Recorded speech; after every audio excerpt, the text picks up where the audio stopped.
Hi, I'm Femi OK. You're in the stream. We are live on Al Jazeera and on YouTube. Today, a contentious plan to give police in southern Germany sweeping new powers is being met with firm resistance. I'm Malika Bilal. This is a story that community member Kevin Carhan suggested we look into. Opponents of the measures due to pass into law in Bavaria say that civil liberties will be threatened and that already marginalized communities will bear the brunt of overzealous policing. We will examine the bill and look at how people are challenging it.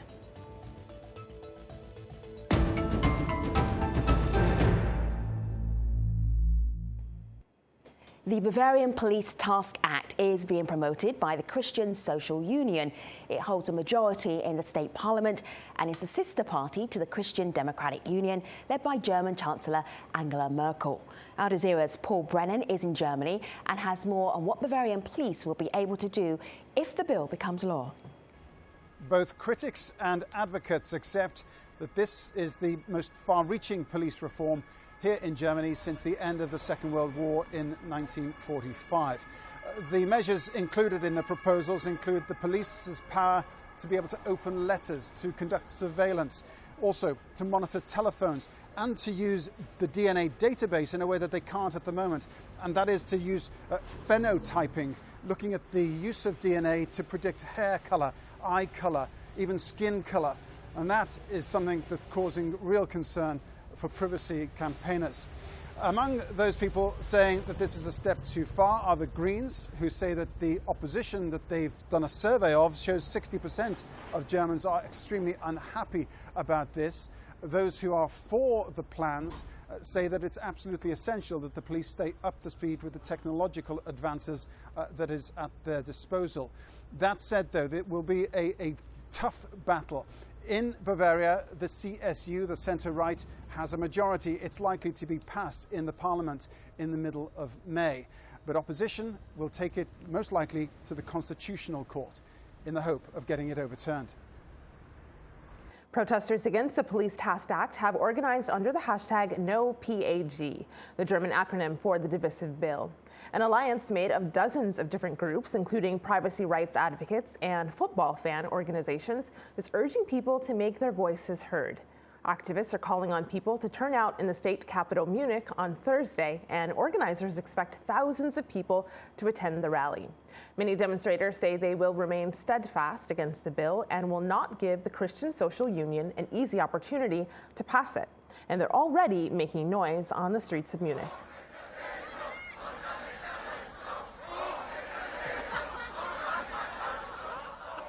Joining us today from Munich to discuss the bill is STEPHAN DUNNWALD. He is a spokesperson at the Bavarian Refugee Council, which has raised concerns about how broader police powers may impact refugees. Also in Munich, we have JOCHEN KAUFMANN. He is head of FANPROJECT Munich. That's a youth welfare institution aimed at fostering a positive fan culture within football. The FANPROJECT has been part of protests against the draft police law. From the city of Hilden, we have SVEN Huber. He is deputy chairman of the German Union of Federal Police. And from the Bavarian city of Erlangen, we have Christopher OHNESORGE. He is a law student at FRIEDRICH-ALEXANDER University and also part of a group of students who have filed a suit against the existing police law in Bavaria. Hello, everybody. Hello, gentlemen. Good to have you all here. Christopher, I'm trying to think, what happened in Bavaria that these sweeping police powers are now necessary? What is it like there? Well, you might think that we are under heavy terrorist attacks and that it is a urgent matter that police get more power now, but as a matter of fact, that's not the case here. From where I'm sitting, I feel pretty safe, and I don't feel that we actually need these new powers. Jochen, when you heard about this new addition to the laws to help police have more powers, what was your first thought?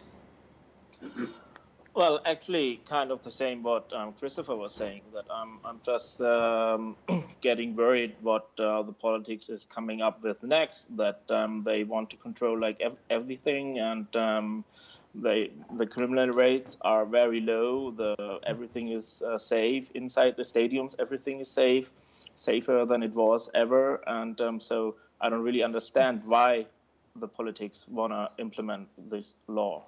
Mm.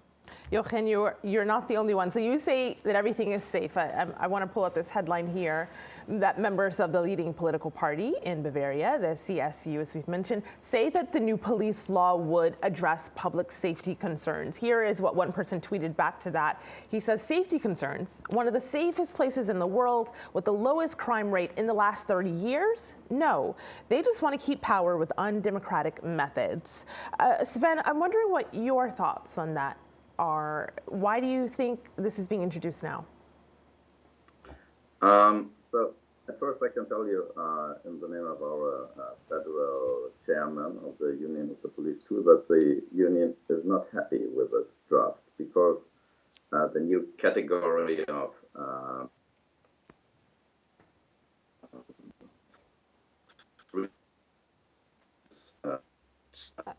three of us too.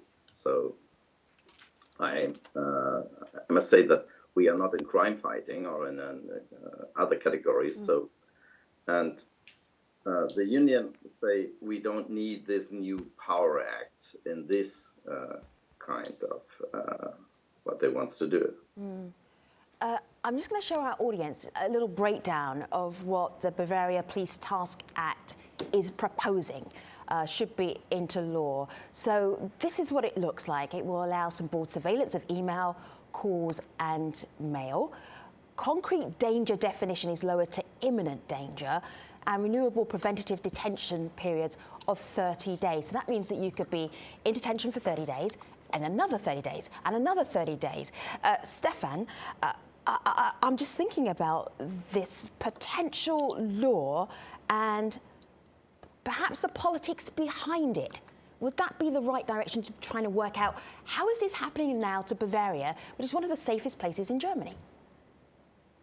Yeah, what we see is as a refugee rights organization that as well as the refugees, as human rights group who are supporting refugees are targeted by conservative politicians from the CSU, the leading party and government giving party in Bavaria, for being criminal, for not obeying to the law, and so on.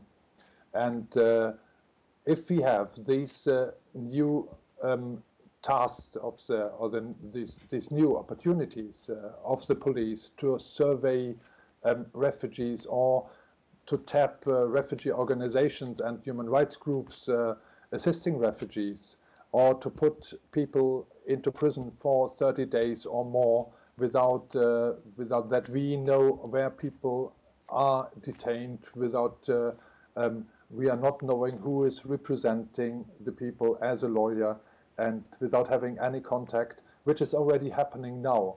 This is a threatening perspective if the Bavarian police even gets more power, more opportunities for surveillance, for suppressing. This is not a critique against the police, but in my view, the police might be an instrument of these conservative politicians trying to get more votes on the right side, so that we, in the end, we have a strengthened criminalization of people who are trying to defend human rights for refugees. So I hear what you're saying there. I want to bring in the perspective of one more person. This is Sebastian, and earlier Femi brought up what was in this proposed law, in this proposed bill. This is Sebastian's view of those proposals. Have a listen. So this law is like a science fiction dystopia. That's like mind police. If you think about crime, then basically the government should step in and stop you doing it. Basically, if you say, I think you're building a bomb, then the police will just take you away and put you into jail. That's basically the status. Of course, there's some checks and balances on it, but it's all really vague and really undefined that you get all sorts of people protesting. So Christopher, I'll explain to our audience, of course, Sebastian didn't want his face shown because he's afraid about the implications of this bill. That's how much he fears it. But he talks about it just being overall vague. I know that you and a group of students have actually poured through the wording on this, so you hopefully know best. Is he right to have fear? Well, I hope he's not right to have fear to show his face because he's protesting against a police law in a country that has the rule of law over it and where the constitutional rights are protected very much. But he has a point when it comes to the confusion of the new terms, because I wanted to jump in earlier, but I wanted Stefan to stop talking and continue afterwards, because you translated the new type of danger as imminent danger. I think everybody does that, and if you type it into a translation program, that's what comes out. But I think it sends the wrong message, because this new type of danger that is already in place, that is already in the Act of 2017, is more describing an impending danger, and it's very hard to explain. So maybe I can give you an example of how to look at this new term. So before the new Act in 2017, we had the certain danger. Okay, so the certain danger was when you had a situation where a man was smoking at a gas station, filling up his tank, and it's very likely that in a very close future the cigarette will light up the gasoline and the whole gas station blows up. So that's a certain danger. On the other hand, now with the impending danger, it is my understanding that the situation would be, we have a man at a gas station filling up his tank. He isn't smoking yet, but we know he's a heavy chain smoker and he can't make it without a cigarette for 5 minutes. Okay, so that is the impending danger that will now give power to the police to intervene. So I want to bring into the conversation Nicole Geringer. She is the Bavaria Managing Director of the Youth Union of CSU. That is the leading political party in Bavaria. We asked them to join the conversation. They were unable to do that, but they did want to explain to us what it is about the Bavaria Task Act that is important. Have a listen. The Police Task Act is the judicial toolkit for more than 40,000 Bavarian policemen that threat the policy's competence during threat situations. It's needed to make the law because of the new European privacy policy and guidelines from Germany's most important court, the Bundesverfassungsgericht. So it's not a CSU idea or a Bavarian idea. It's important to fight active against threats. The law has important elevations: authority of securing data, authority of using DNA for danger defense, commitment of drones and body cams, facility of preemptive identification of post. So Sven, CSU described this as a toolkit for the police. What are you most concerned about in this toolkit? I think you need a toolkit if you want to repair something, but the mostly tools in this package, so my comrades and my union means we don't need it for the daily duty. So maybe sometimes in special operations by counterfight of terrorism, it could be possible, yeah. But for the daily duty, so with the citizens, mostly the mostly parts of the law is not necessary. I mean, we can talk about body cams, so not at all. But an arresting for a couple of months by the police, so in daily duty, I have no idea about it, yeah. So where we need it for. Sure, go ahead. Yeah, I trust, she said that they need to implement it because of the new EU data privacy rules for Europe that are going live on, like, I think 25th of March, and that's just plain BS, to say it like that. It's just a cover up, because they didn't say it in the beginning. They're only saying it right now because of the protests and the attention. There's a lot of attention going to the law changes, and I mean, I want to agree with Sven that there's nothing to repair in Germany right now. Today the public there came a report for the criminal statistics for the whole Republic of Germany out, and we have the lowest criminal rates since for 25 years. So there's no real need for policemen to need for more tools. So there is some concern online, Stefan, about particular communities and what this will mean for them. Ashen Pudel here on Twitter says, I think that refugees will be the ones who are mostly affected. A lot of people are afraid of terrorism and criminality, which is allegedly emanating from these groups, but also people who are consuming drugs. Bavaria is quite conservative and doesn't like any kind of drug consumer and wants to get rid of them. Stefan, can you talk to us about some of the concerns from the communities that this person mentions? Yeah, but I don't think that drug consume is a problem with refugees. So what we see, what is a problem is that many refugees are subjected to a labor ban. They are not allowed to work or to do a vocational training. So to have useful daily work or something, some sort of occupation. So they're sitting around. And this affects their daily lives, and this sometimes might bring people also to get an illegal job or to start dealing or to start the consumption of alcohol or drugs. Yes?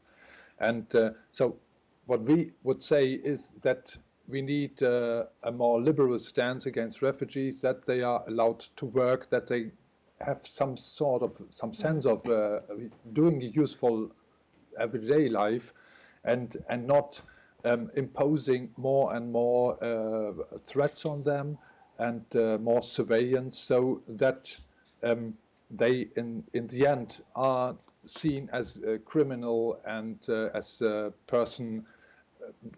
In general, we have a debate about refugees at the moment, which is not talking about protection and the need for protective status, but which is talking about deportation and people who are coming asking for asylum, who are not asylum claimers, who are not in need for protection. This is the tendency. And what we see is that all these conservative talk about refugees would open a door to more surveillance and more, in the end, more criminalization of refugees instead of offering them ways for integration. Jochen, what I found fascinating about the concerns about this act is that it's united so much of civil society.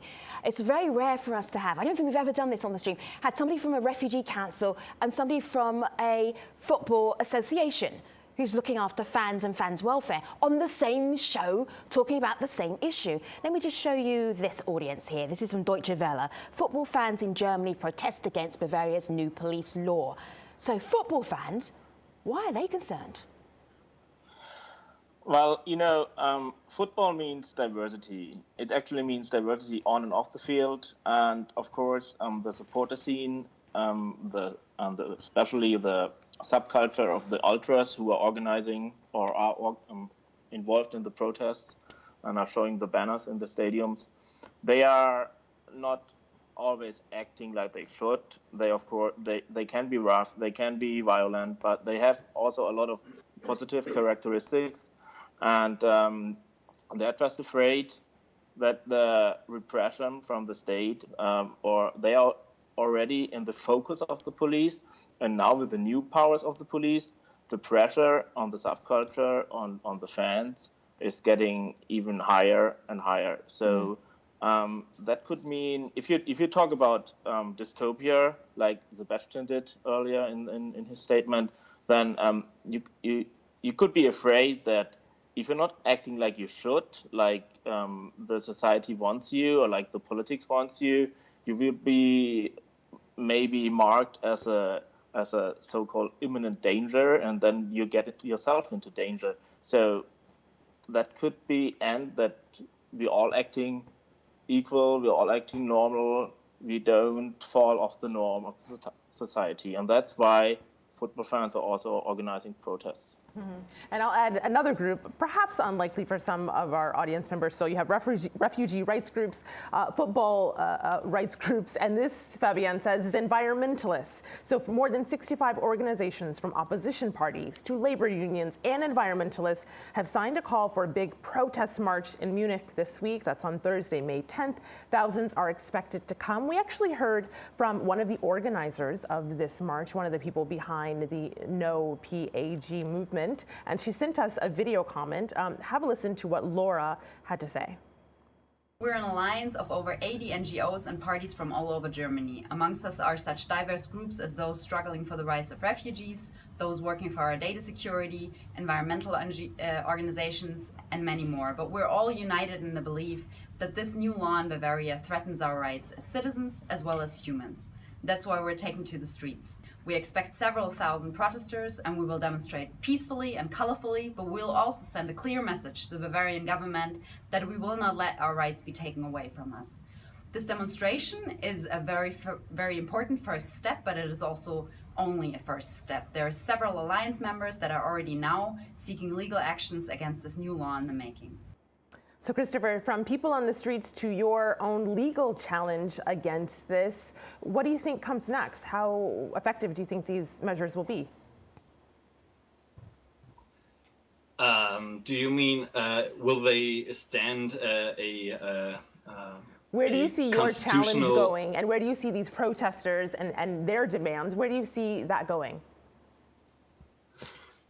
Well, first of all, I'm very happy to see that finally people are getting on the street concerned about these new changes, because when the Act of 2017 was passed, really nobody was interested in it, and it wasn't really in the media. And I'm kind of glad that the Bavarian politicians want to go further, even further now, and make new laws and broaden the power of the police. So now we have the intention, and that's very important, because one aspect is that you can file a lawsuit against an act that you think is unconstitutional. But I think it's even more important that people show in a democracy that they have a political view that they really want to get across, and that they feel free to demonstrate against. Because when we look at the new powers, that's the video surveillance of demonstrations and automated face recognition. And I don't know, right now I feel safe and free to go to a demonstration, but with the knowledge that somebody is videotaping me and that a machine is recognizing my face and looking through my life history if there's anything wrong with me, I think twice if I really want to go to that demonstration, and that is a very grave violation of our freedom of assembly. Sven, I want to bring this conversation back to the police, and just curious about the police officers that you represent. Do any of them feel that this is a good idea, this is a good move forward for Bavaria? Excuse me, so my connection was not... Yeah, absolutely. Can you repeat it more? When we look at this bill, maybe it will become a law. It's the police who then have to put that into practice. How comfortable are they feeling with where we are right now with this conversation and the protests? Well, what do they feel that they want to do? So I'm not sure if it's common practice, so as it original now in the draft. And the Union of the Police have a very big problem, because if only one country, Bavaria, so make these new steps in this direction, so what we have to talk about a pattern law, a pattern police law between the federal government and the countries now. Sure. So it's that would be the big political problem for the next year. So we are searching for one limited frame for police acts in Germany. And so the Bavarian Law Act now will be Sven, not good for the process. Sven, thank you so much for Stefan and Jochen and Christopher and you, our online community and watching on TV. Thanks for being part of the stream today. We'll see you online. Take care.